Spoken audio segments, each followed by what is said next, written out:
I invite the next panel. I invite my good friend Paul Wilczek on stage. He works for Euroelectric now and has deep insights into the heating sector and the electricity demands. And one question they have to answer, he promised, will the lights go out if we have 60 million heat pumps in 2030? Thank you, Paul.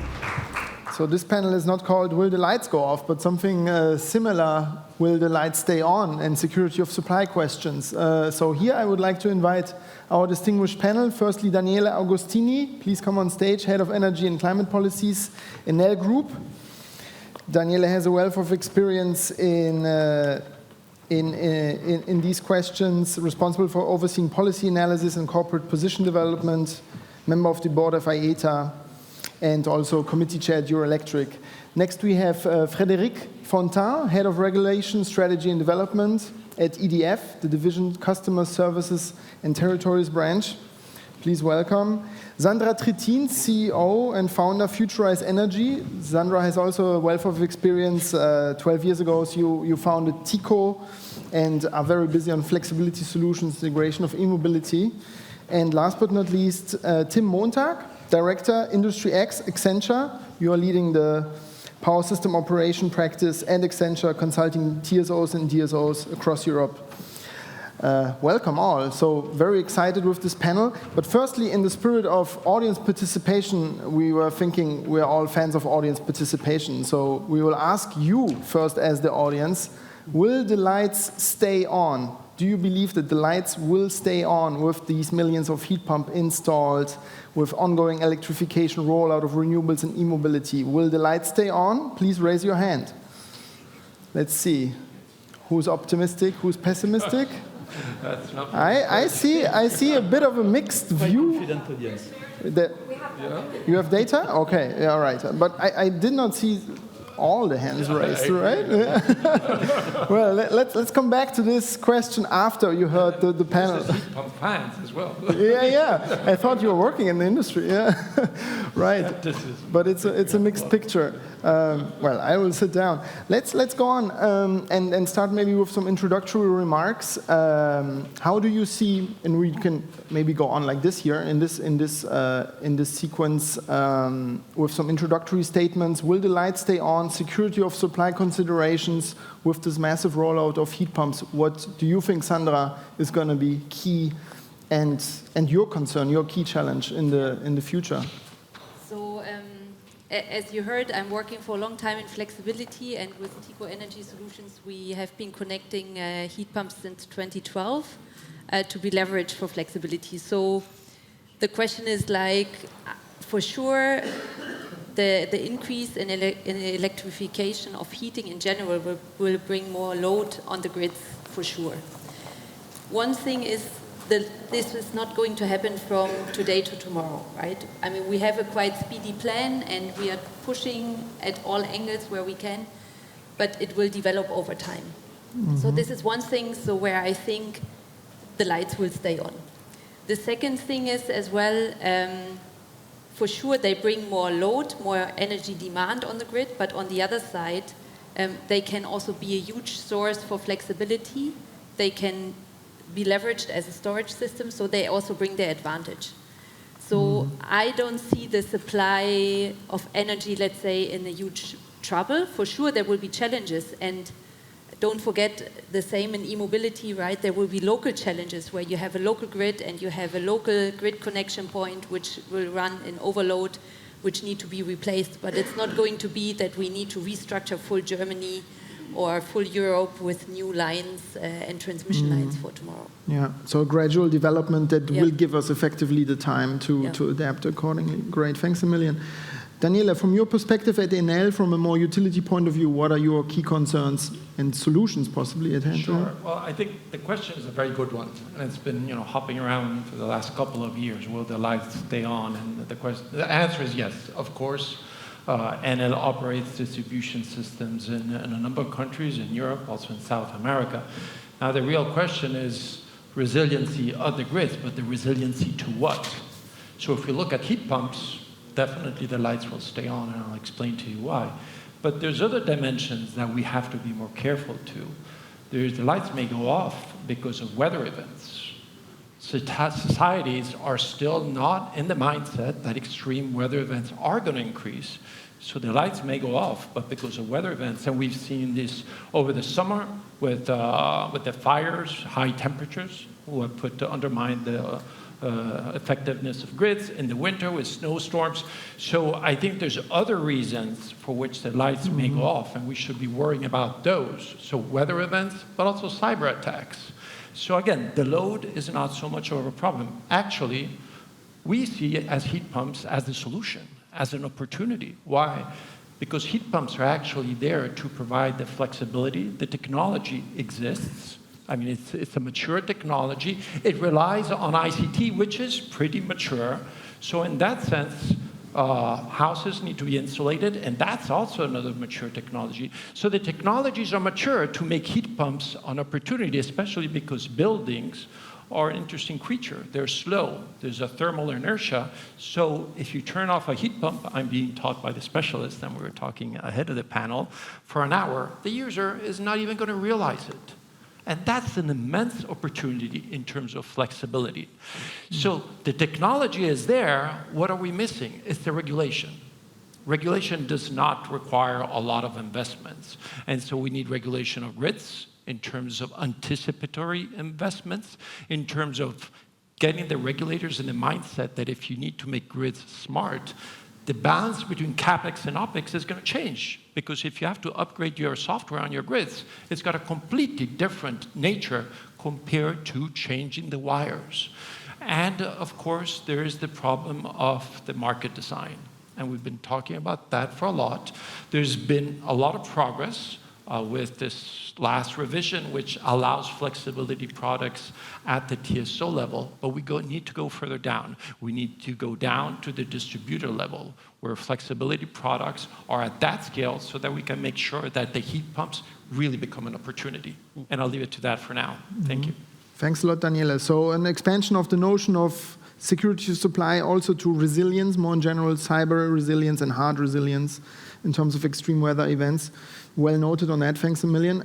Frédéric, on your side from EDF as well, what points are key to consider with the massive rollout of heat pumps? Yeah, just like Daniele and our colleague from Iberdrola, I would say that the question of will the lights stay on is on the table for a very, very long time in EDF. Since last year, we developed a big study in order to try to have all the figures and data to be sure that we will cope with all of that by 2030 and then by 2050.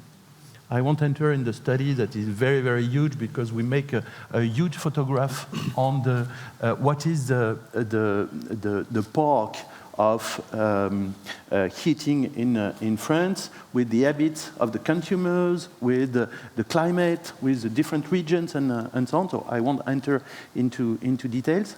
But what I can say is that you will understand easily that in 2030, we will have more or less the same demand as today. Why? Because on one side, there will be a development of heat pump that will need additional electricity. That's for sure. But at the same time, we will have also big renovation in dwellings that will lower a lot the demand for each apartment and so on. And we will change also electric convectors by air-to-air heat pumps. And so that means that the unitary demand will lower as well. And so that means that at the end of the day, by 2030, we will have more or less the same demand as today, and by 2050, the demand will lower by 7 to 8 gigawatts. Last week, we had also a big event in France. Sorry, I'm very, very Franco-French in that panel, but it's the figures that we have for the moment. Last week, we had a very, very big event made by the TSO, RTE, that stated that by 2035, we won't have any problems by supplying the new charge made by the installation of heat pumps in France. So I would like to convince the rest of the audience that wasn't convinced at all. Yes, I do think that the light will stay on. Yeah. So the French TSO is convinced. We can be optimistic for the rest of Europe. It might mean. No, thanks a lot for these insights. Tim, over to you a bit. What, from your side, you're doing a lot of work at Accenture on flexibility and digitalization, obviously, if you want to come in from your perspective. Yeah. I think we heard a lot of statements across Europe, and I think one of the things that characterizes Europe is our diversity. But that's also in somewhat a problem if it relates to will the lights stay on, right? So we will have a different situation in many countries from a regulation perspective, from technical perspective, and so on. So in the end, we talk about flexibility, about smartification that's necessary to actually leverage the flexibility.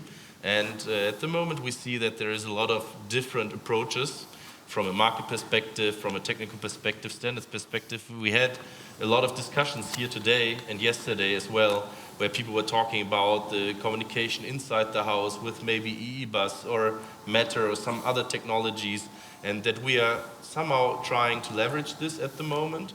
But then we also have to think further how to communicate with markets, with market participants, with grid operators. And we can see that we have a lot of different manufacturers here alone in this room that have their approach in doing this, and we need to find a way also how to actually communicate with all the different grid operators we have across Europe. So we need to find a common way how to coordinate this flexibility, how to leverage it, and I think this will be one of the major challenges that we will have in the next few years. Yeah, thanks a lot for that. And actually coming on this one, If I could probably build on that. If you see the heat pump, and I fully agree with your statement, I think still the challenge is more on the downstream side, so going into the standardization on how to connect the heat pump to some kind of optimization system, or to power plants, or however you want to call them. I think on the upstream side, let's say to the TSO and to the DSOs, TSOs more than DSOs, there are some standardized interfaces like IEC 104, etc., SCADA systems, which can be leveraged. So at least to a certain extent, you get the technical market access. What we have not mentioned all together until now, and I think this shows again that we are also all a bit, let's say, energy heat pump geeky freaks, is the customer. Right? Because we have on the other side the client sitting, he needs to have a business model, and we heard on another panel just 2 panels before, also on how energy utilities or manufacturers are trying to build now new business models, right? So we should keep in mind that with all of these ideas on how we can keep the lights on one side we are thinking about the technology, but also we have to think on how to engage the customer in all of these ideas and to make him accepting our technical ideas. Yeah. So there are some analogies probably to the e-mobility sector, where the e-vehicle is not anymore regarded as just, you know, the one sucking the energy out of the grid, but bringing V2G solutions and much more. So this is probably where we need to bring heat pumps as well, contrary to what a gas boiler does nowadays. Good. No, that's very valuable. We can come on that. If I can feed on that, and I agree with you, and that also touches on the ICT. You know, how much of these solutions are going to be seamless? How much of these are going to be pleasant for customers? And I was very happy to see, you know, the companies earlier discussing it. And there are a number of different standards that are being discussed. Earlier, we were talking about how difficult taxonomy is. I mean, if you go and dive into the Digital Act, I can tell you, I mean, it's pretty challenging. I mean, you go through it and you understand the Commission is trying hard, and the question for all of us in the room, has what they delivered been sufficient, or do we need this sort of alternative standards versus trying to converge more on a single type of protocols? Where are we at in that process? And I agree, and that's fundamental so that the customer will be able to have different type of appliances talking to each other in a more seamless way. Yeah. This brings us, yeah. If I may, I think that flexibility and so on heat pumps is, for me, at least, it is a kind of additional added value. In our study, again, we had very, very conservative assumptions. That is to say that when I say that more or less the demand side will be the same in 2030 than today, it's without taking into consideration any flexibility, any sobriety, and so on. So that means that for me, obviously, the potential is huge, but it was not taken into consideration in order to have conservative results and so on. But obviously, I do think that also it will be really, really valuable. We had a discussion before here, before we came in, and I thought it was really interesting. We were talking about will the lights stay on and will heat pumps be the factor on it? And we talked about that actually heat pumps will be one factor. In France, it might be the same consumption overall in the future. We analyzed overall Europe, consumption by heat pumps will probably increase electricity gross consumption by around about 9 to 12% roundabout in the future. We analyzed, or we came to the conclusion that actually all the different aspects of new loads coming into the grid, like EVs and so on, will factor into the overall picture. But even then, we don't see that actually the loads will be the problem, but much more like PV will be the first problem, or any other kinds of renewables feeding into the grid. So actually loads like EVs, if they are handled smart, like heat pumps, if they are handled smart, they can actually help us to integrate more renewables faster. Yeah. And they can actually fill the gap for the next few years until we can put, let's say, copper into the ground, right? And rebuild our grids in the parts where we need to. Indeed, we spoke about what are the trigger points for grid congestions in the future. The loads are probably not so much the trigger points, but really also age is probably one important aspect. Age of existing infrastructure at low and medium term level. A lot of that infrastructure is already pretty old and due in a new investment cycle anyway. So that's certainly to be considered. Coming back to the smartening question and market organization, I think this is probably key to get all this flexibility going. Let's maybe dwell a bit on that. In your view, Sandra, you have worked on this a lot. Standardization and interoperability are key. And I see just a lot of patchwork across Europe. In some countries, there's a top-down approach. In the UK, everything is market-based. So where do you see the journey going? So we have it in a uniform way, hopefully, at some point. Yeah. Coming back to your point of standardization, I think this can be a never-ending discussion, and I think there was a lot already today. I think it's just because where we are in the development cycle of the industry at the moment, and that's just natural that at the beginning you start with like different puzzle pieces and then it comes together. I think there are some kind of attempts now, as we were talking around matter, etc. But the really nice thing about the heat pump, at least from the experience that we had in the past, is it has a physical connectivity point. It's the potential free contact. And all of a sudden, you can access every heat pump, no matter of which supplier. So to give you the example, in Switzerland, Tico Energy Solutions has connected several thousand heat pumps of more than 100 different suppliers. And all with the same technology. For sure, if it's the best way of standardization, it's a different question because you have to put a piece of hardware to access the heat pump, etc. It drives costs, you need to have an installation and so on. But there is a possibility, right? And I think sooner or later there will be also this standardization on the software layer coming. I think it's more a question on how open will be the manufacturers to different models of monetization of these kind of access points, right? There are some inverter manufacturers, just as an example, if I want to access their cloud API, I just need to pay every month, right? A fixed fee and then per access point. I'm not sure if all of the heat pump manufacturers in that room want to give up on that business opportunity. But probably there are different ways on how to share then potential revenues on the flexibility side if we keep the lights on. Thanks for that perspective. Any views from the utility side with regards to, well, security of supply is not endangered by the loads, but we need to organize the markets, we need to organize flexibility procurement in the future? I think it's a kind of maturity that will come after the new uses that will appear in the market and so on. It will depend if we meet economy together with customer needs and so on. So I'm not afraid about that. My point it's at the end of the day, it's not from an energy provider perspective. 2 days ago, our President Emmanuel Macron made a speech where he decided to implement a new plan for the development of heat pumps in France and so on. The challenge is huge. That is to say that for the time being, we do have 3.5 million of heat pumps already installed in France. By 2030, it will triplicate to 10 million, and it will reach something around 18 million by 2050.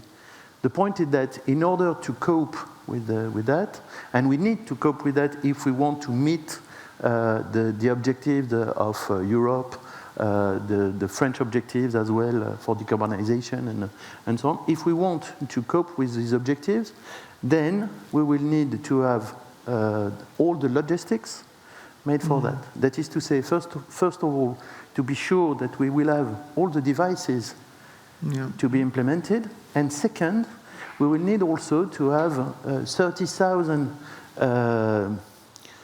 people that will be in charge of installing heat pumps and so on. So that means new education, new training, new maintenance, and so on. And that's huge. And we don't have that much time in order to develop all of that. Yeah, so it goes well in hand with all hands on deck for the energy transition, ohne Hände keine Wände, what Thomas just referred to. Yeah, no, indeed, it's a holistic approach that's needed to roll this out. I think it's also a question going back to the customer of establishing, on one hand, an engagement between the stakeholders, like we're having in this wonderful conference. I mean, it's exciting because there's different actors along the value chain talking to each other. And this is what we really need to get the customer involved. Utilities need to talk with heat pump manufacturers on how heat pumps need to perform in order to support the grid in providing those flexibility services. The digital community needs to better understand how to allow customers to access easily this value. And then regulators need to remunerate the service. We've talked about incentives, being phased out. Incentives are there because markets, the regulation is not mature enough. Once we have a good regulatory framework that rewards the services provided by each single heat pump in terms of flexibility, that's when you're going to get the real roll-up. You're going to have stacking of revenues and then the cost reduction, and the business case is going to look a lot better. So in that sense, we do need this kind of dialogue between the different stakeholders. So it's great to be here. An anticipatory investment framework that goes beyond cost saving, the usual cost saving approach that we probably have right now. Yeah. Absolutely. Right now, unfortunately, regulators are chasing to change that is happening. Technology is driving it, and regulators are trying to keep up, but they're struggling. And that's why we do need regulators, especially at the technical level, to have the tools to look ahead and to imagine the regulation of the future rather than chase, the technology that is going ahead of them. So for example, in Germany, just until lately, or actually until end of the year, if you wanted to install a heat pump, you would have to request it at the grid operator. Beginning of next year, regulation will probably change, and heat pumps can be installed whatsoever. But in the end, we will still have the problem that we were talking a lot about installing heat pumps, getting the product, getting the manufacturing up, getting the upskilling done, and so on. In the end, heat pump installations and rollout must go hand in hand with also the rollout and, let's say, strengthen the grid and so on in some parts where it's necessary. And I think there is also more dialogue needed between grid operators, for example, DSOs, and the companies rolling out the heat pumps in the end, right? Installers and so on. Yeah, we have some people from across the value chain in the room, I believe. So please, in the spirit of audience participation, raise your hand for any questions if you'd like to participate here in this talk that we are having. Yeah, no, but indeed, DSOs are an important stakeholder in this debate, and we are obviously, this industry and other industries and grid users are talking to each other.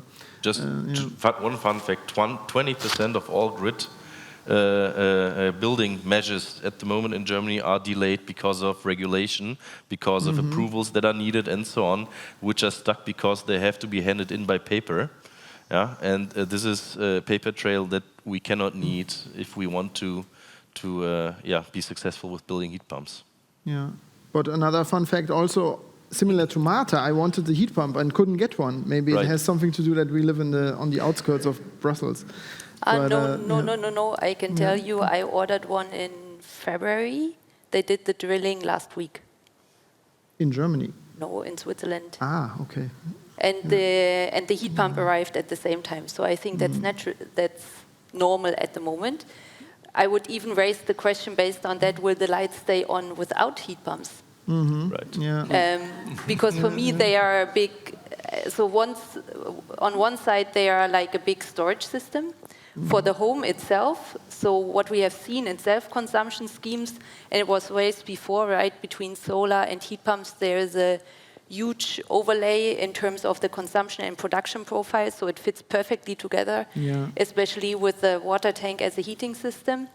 And on the other side, I mean, if you just think 1 year back, where we had all the gas crisis and everything, everyone was worried, like, if I don't get a heat pump, I will not be warm anymore, and I will have to take a cold shower the next morning, right? So the question just one and a half year ago was totally different than it's now, where everyone is looking again at the point, oh wow, but they bring such a huge load on the grid and such a high consumption profile that we are not sure if we can cope with it. Yeah, so. No, that's an excellent point. Is our narrative not too defensive? Yeah. I think part of the answer there is also, this image of the lights going off, and we have this fear of the blackout. If the electricity is missing, there's blackout. And it's true, it's a problem if electricity is missing at that moment for lights, because it's about safety, or for your fridge, which obviously needs to work. What people don't quite understand, that if your heat pump or your electric car is not charging for an hour, is not a big deal. Most people have their electric cars charged normally, on average 50 to 60% already. So it's this flexibility of these new uses of electricity compared to the traditional ones. The traditional ones, you had to have continuous service. On these new ones, there's a lot more flexibility, and so it's a question of how do we harness the value of this flexibility and make sure that we use it to deploy. Yeah, interruptible contracts is a debate. It's true for the future, and especially if it makes for customer experience absolutely no difference if your heat pump is off for an hour. Yeah. No, not at all. So we did a test actually with a few hundred of clients, and we stopped their heating for an hour, for the first time, unfortunately by accident, the second time on purpose. But that was a trial and error. But to be honest, no one complained, right? And everyone can try it at home. Normally, probably on the direct convectors, you will feel it immediately. But if you go on heat pumps or on night storage heating systems or anything, you turn it off for an hour, and normally in a normal home, it's all fine, right? So I think the real challenge is going to be dynamic pricing, and how much real time you're going to have, the retail price reflecting the wholesale price, and how do we support the end users in this transition to making sure that the resources are used efficiently. Because again, those who have used the smart systems will be able to take advantage of this new dynamic pricing. Those who have not instead may be exposed and may become victim, as we know. And so I think there's a lot of work that we need to do in order to make sure that this transition to dynamic pricing takes place, and customers can decide to what extent they want to be in control, or to what extent they want to delegate control. But in both cases, they can see the extra value that the heat pump will deliver, and so it's convenience. Yeah, I would like to open here a bit for audience questions. If you have any, I know there's microphones going around. So please raise your hand if you have any question. Would like to. There's somebody already. The lady here on the right. I think she just has the microphone. No, you're just holding the microphone. Okay, yeah. You can ask a question once you have the microphone. Maybe from somebody who didn't raise their hand and think there will be a blackout. Sorry, there's a hand raised there. Does it work? Oh yeah, now you can hear me. This is not No really... blackout. If you could just introduce yourself. Yeah. Yes, absolutely. My name is Douglas. I come from ERA. So this is not really related to whether or not the lights will stay on. Sorry, I'm going a little bit off topic now. But I was very keen, since we have a guy from EDF and NL on stage. I wanted to ask you guys, because we're challenging a bit. We're running deep in discussions with, I don't know, Vattenfall and other large utility providers. And there's this whole discussion around utility providers now actually, when a customer switches from gas and goes over to electricity, you lose money. How do you guys think and position around that, and what is your view? I don't know if you have that problem yourself. I know EDF and NL, I don't know about the NL now, but I know EDF, you are selling heat pumps in France as well. And we see Vattenfall and other utility providers moving into this space as well, because they want to capture that CapEx when they lose on the OpEx energy side. What is your view on the industry as a whole, and where utility providers are going with this? You want to begin, or? Sure. I mean, it is a challenge. I think it's a challenge. Again, as Zena, we're committed to phasing out gases, so we don't see it as the solution of the future. Also at the retail level. So I mean, the price dynamics that we have observed may have created some local opportunities, but for a large utility that is moving in that direction. It's more challenging in convincing the final customer. We've seen prices of electricity shoot up, sometimes in a more apparent way than the gas. So I think it is a challenge, but it's a very transitory one, if I may. I don't know if that answers. So it's not here to stay. So it's it's happening, but it's not. It's not permanent. Let's put it that way. I think the trend and the way it's going, it's again the convenience is gonna be obvious, especially once we get these flexibility services implemented and that additional value extracted from the system. Frederic, concerning EDF, yes, that's true. We are currently installing a lot of heat pumps through our subsidiaries, Dalkia, Easy, and so on. My point concerning the tariffs and particularly the difference between gas and electricity is that in France we are facing the fact that for the time being consumption of gas in France is around 500 terawatt-hour today. By 2050, we will need to have only biogas to be consumed in France.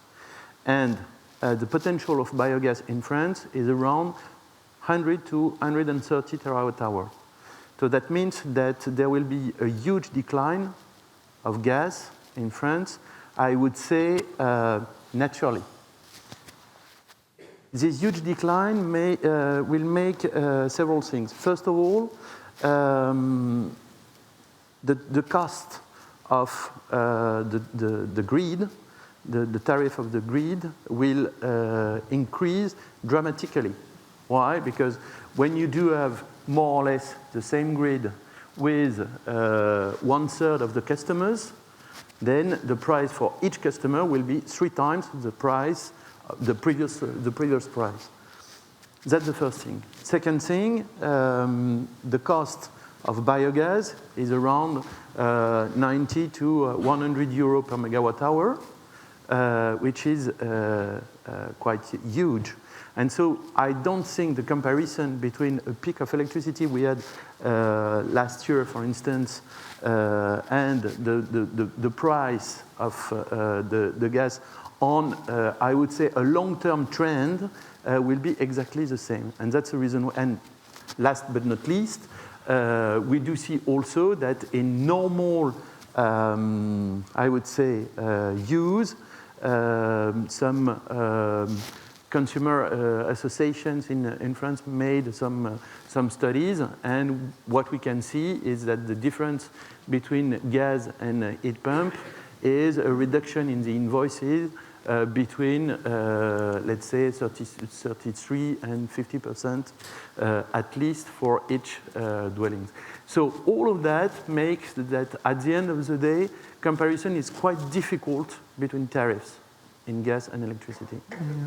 Sandra, you wanted to come in here too? Yeah, because actually I was just doing some work with a smart thermostat provider, and I think so I see the challenge, right, moving from gas to electricity, missing out then on some revenues as being utility, but it can be also an opportunity, right? It can be a chance, because once you know through a smart thermostat, for example, from your client how much gas he consumes, how much the need of energy for heating is within a home, you can help him to transfer, as you were saying, Daniele, right, to move on to a heat pump. You can give him a recommendation and then forward him for an installer, and then create also a new business model out of that.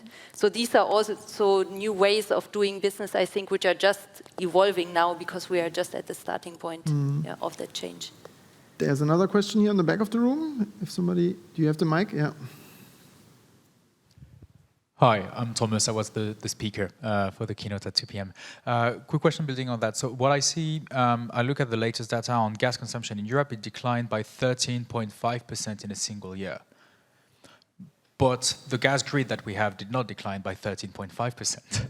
So we still pay for the gas grid. So currently what is happening is that gas is becoming increasingly costly because we buy LNG, but also because the cost of the grid is becoming more expensive per unit of gas. So one thing that I'm thinking, but maybe I'm just being a crazy academic here, but what about finding some areas where we know there is a gas distribution grid that will be relevant sooner rather than later, because people are switching to solar heating and heat pumps? And what about we do that proactively, rather than wait to have an increasing cost for that distribution grid? We say, let's plan to dismantle that in, I don't know, 5 years, 10 years? And proactively push, also with public support, heat pumps and alternative to gas in those specific areas to make them gas-free as soon as possible, rather than ending up in 10 years having a massive stranded asset of fossil gas that will, in the end, cost a lot of money to the taxpayers and the consumers. Okay, so how do we identify what is a stranded asset and what is not, especially on gas, right? I don't know if anybody's prepared for such a question. Yes, probably I can answer that, because actually I'm sitting in the board of the gas utility in Switzerland, and we are actually dealing with that question. I can only talk now for Switzerland, but there's also a public obligation that you have to serve clients, right? Then for sure, as you were proposing, there might be ideas, and probably good ideas, to think about further in taking the client on that transition, as I was talking just before, through the smart thermostat or however, right? To close down the gas network quicker than sooner than later, sorry. The issue is that it's quite difficult, what I understood, and I'm not the full gas expert, to shut down certain kind of areas. You really need to cut, and it's a huge construction work. So depending on the size, there's always the question, is it worth it to go already now and shut it down, or keep it going, because the difference in cost might be not high enough, let's say. Yeah. Any other views on this question? I'm happy we're not challenged with that part. We have enough for the coal plants in terms of stranded assets. Yeah, that's the next frontier, gas infrastructure to get decommissioned. Yeah. Any other questions from the audience? I thought I had seen another hand here. Over here, Marion. Yeah. You need then to run the survey again, as seeing whether people yes, believe we need to have a hand of. Forget. Yeah. Marion Labattu from EDF. So I have a colleague on stage, but we hear about a lot about hydrogen heating. Is there a fear of competition between hydrogen heating and heat pumps in terms of efficiency? Or, I mean, is it a topic for you to deploy heat pumps before the big wave of hydrogen heating hits Europe? Thanks. Well, I guess she knows your answer. But it would probably be good to share with the public. No, I mean, there's a lot to be done, so I don't think we fear hydrogen. I think there's this, passion for hydrogen, but they already emerged that hydrogen is precious, and heating is not where we're going to need it. So we're convinced that heat pumps are the only solution for decarbonizing heating, and hydrogen is just a distraction of the current debate. So we're not particularly concerned. Tim, Sandra, any views? I guess the situation depends on the country. So not to go too much into detail, but discussions are ongoing. I don't think we have a final statement on that yet. Related to heat pumps, it's probably the more efficient version. And that's also connected to the grid question. So in Germany, for example, a lot of utilities are now thinking about what to do with their gas grid when they don't need it anymore, to transform it into H2 grids, basically. But I follow the discussion, and it's really not, it didn't come to an end yet, let's say. I'll just clarify also, from our point of view, we have a business unit that is doing hydrogen. So we believe hydrogen will be necessary. We're working actively on it. But we also look at the cost profile and the horizons, and before 2030, there's not going to be any large-scale deployment, whereas with heat pumps, it's here, it's now. We just need cultural change and regulatory change for its deployment. Sorry, I don't know if... A lot of ifs on the hydrogen question. What they think. On our side, we agree perfectly. That is to say that hydrogen is really, really precious. When we use it in order to replace coal for making steel or something like that, it's okay. When we have to burn it into a boiler in order to replace natural gas or fuel, due to the fact the whole economy in order to process the H2 is very, very low, we don't see the reality of such a use. No, I think this confirms also many studies. So we are reassured. I'm at least also reassured on the general question, will the lights stay on after hearing this panel? We're coming a bit to the end now of our timing. And well, we can have another show of hands if you are as convinced or not. Or maybe not. Or maybe not. You can blame these people if not. But will the lights stay on? I'm at least reassured that, and also I heard some really interesting arguments why heat pumps are actually an asset to grid stability and security of supply in the long term. There is a couple of challenges, of course, but they are mostly related to market organization, procurement, interoperability, regulatory frameworks. We need anticipatory regulatory frameworks, not least to withstand, more extreme weather events and cybersecurity attacks.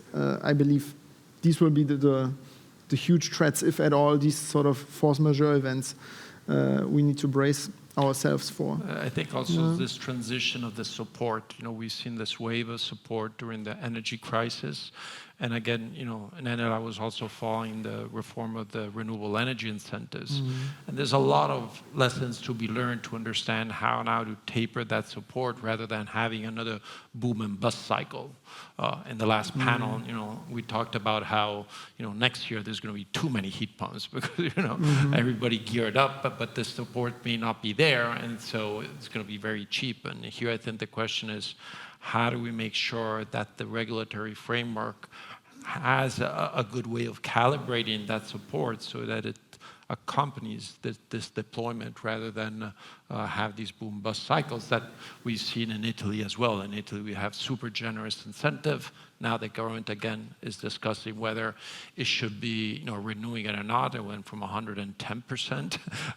Now they're talking maybe 90. So here the question is working with the policymakers to make sure that there's a good transition from supporting this technology, which is mature, but it's more to get people involved and understand how the technology can be used. So I think that's a key challenge. How do we modulate the support being provided? Yeah.